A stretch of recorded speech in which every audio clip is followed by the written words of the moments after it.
Hello, this is Elena, and today we are going to look at such an interesting case. 2 immediate complaints. The nail is digging into the skin, and something yellow has appeared, which is concerning. We start, as always, with treating the foot with antiseptic, and then I decided to proceed to dig out that very corner. Well, everything is more or less standard. With the help of a curette, we start, and gradually clean out, and dig out all this undernail content. And pay attention. At this moment, I'm showing the girl what's happening in her shoe. That is, in the shoe, the toes are squeezed. The roller is on the nail. The toe can, let's assume, sweat. And all this stuff starts to grow. And, by the way, you can also notice that the length of the free edge is very, very large. This indicates the nails haven't been cut in a while.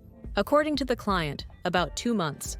And there is, in fact, an explanation for this. The thing is that the girl is in a position, and at some point, it became very uncomfortable for her to reach her fingers. And there was also no opportunity to get a pedicure, because this mom is just a heroine. She's on her 4th child, 4th pregnancy, and in general, you understand, she's very busy. At some point, she just gave up on pedicures, because she doesn't have time, because her term is already quite long. Her belly is in the way. Well, in general, I told her everything, explained it. Oh, such a cool piece. I told her everything and explained that it's not worth doing this, of course. And then we did a full pedicure without any coating. Well, I didn't film that because it seems like there are a lot of such videos. But if you want me to film a full standard hygienic pedicure without a coating, or maybe even with a coating. Speaking of which, we haven't filmed with a coating for a long time. In general, write about this in the comments. And we have here a straight twisted piece like this. As you see, I got the first part, the second one is going, and there is not yet, well, I don't know, a crater, a ski, and all that. Pay attention to how much has accumulated there. Well, it's not scary. Everything can be cleaned up. But, by the way, this little piece, the corner that got stuck there, there's a little hole left. And around that part of the nail that was inside the flesh, it turns out there were also cells scraped off. That is, keratosis occurred, and a kind of corn formed around this nail. And of course, this also constantly interfered with her walking. Pay attention to how deep it goes. And in the end, we also cleaned all this up there. Pieces have started to fall off, and everything that could help in this situation, as the skin is visibly soft enough. And pay attention, I insist. The client is twitching, which means she is still uncomfortable. And we started to think about what could be there. You know what turned out? There was a tiny piece of nail left. I don't know how much of it will be visible on the video, because it was hard to show. So once upon a time, a tiny little splinter broke off there, and it stayed there. And around it, these same fabrics eventually thickened, piled up and gathered, and we ended up with such an unpleasant feeling. Note that I'm holding with my finger, slightly pressing the skin to clamp it. And here it is, this very piece. I'm pulling it out now. Well, it seems visible, yes. Well, in general, I filmed as much as I could, as far as it was possible. Here it is. This little piece is the nail. See, which one? Yes. Here it is, so to speak. It made our life miserable, interfered with walking and generally everything in the world. It seems like such a small thing, yes. It seems like a trifle, but how much discomfort? It's like in the fairy tale, The Princess and the Pea. It's roughly the same story, and I myself also suffer, in fact, from such things. Only I usually have them on the 2nd and 3rd fingers. And you know what? I put a titanium thread on myself. Everything went well. Everything was cool. And then I gave away my sneakers. There, a few pairs to the dry cleaners, and decided to wear the old ones that I had before. I can't throw away my favorite ones, no matter what. But it turned out that I've just noticed, I think, these warts have started to appear in the last 3-4 years. I must be doing something wrong. There has to be a reason for this. So it turns out, these old, very favorite hot cross buns of mine, they provoke the growth because they don't quite fit me in terms of foot length. That is, in terms of shoe size. In general, I decided to part with them. No matter how much I liked them, my toes are more important to me because I spent several months treating my nails. And literally within a couple of weeks, wearing this same footwear, which really feels just like all the other ones I have. Well, in general, everything went awry, and I'm walking again with a correction system just like that. Well, this is just to the point that you need to choose your footwear correctly. By the way, you can watch my video Nasal Onycholysis. I named it that because the joke was that the onycholysis was constantly forming simply because the shoe was incorrectly chosen and regularly squeezed the foot, which caused pressure and, as a result, onycholysis. Well, let's get back to our treatment now. Here is another part of the nail, closer to the growth zone, and there was something yellow, unclear there. Of course, I immediately understood that we have a pocket there. And this also happened due to friction.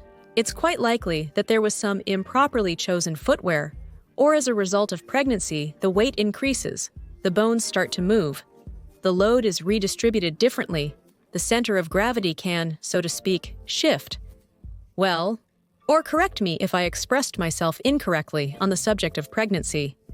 Well, in general, changes occur, and it's quite possible that something can go wrong with the feet, too, if somewhere there in the footwear, something is chosen incorrectly. And in general, she simply gave up this very toenail, and such a stripe appeared.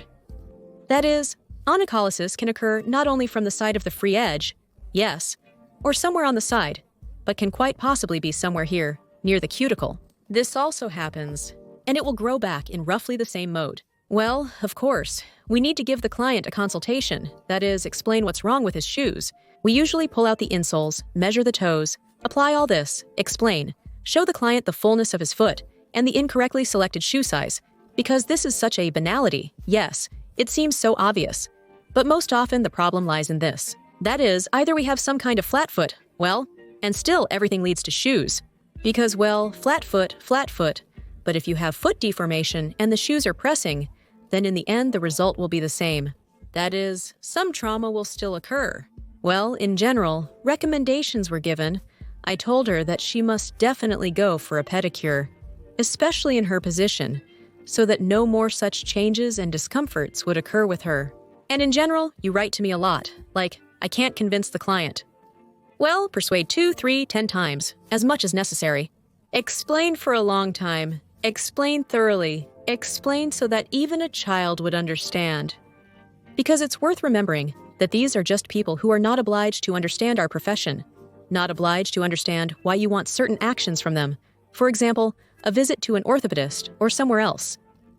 Convey the information using simple language, taking as much time as needed, even if it's tedious. But because who, if not you, will sit with them and explain about these very nails? Nobody really needs this.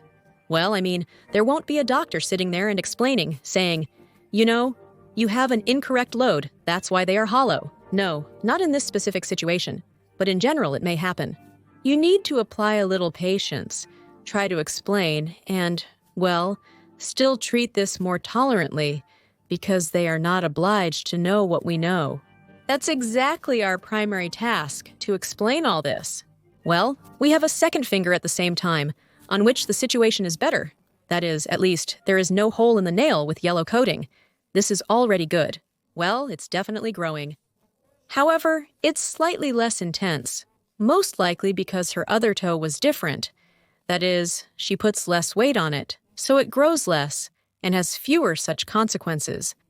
Ensure symmetry by keeping toes equally turned and weight evenly distributed.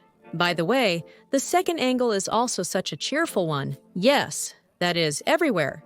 It seemed like there were no burns, no unpleasantness in the form of, well, I don't know, rot or something else. Not redness. There's nothing like that. Everything is cool. But in the end, he experiences hellish torments during walking, when he has such curling nails. But most often, everything can be solved by simply cleaning there or some tamponade. Yes. That is, it is not necessary to install a correction system, or rather, a correction system is not needed in every case. Specifically here, the condition may stabilize, or there may be some changes going forward, because after all, there will be more weight gain.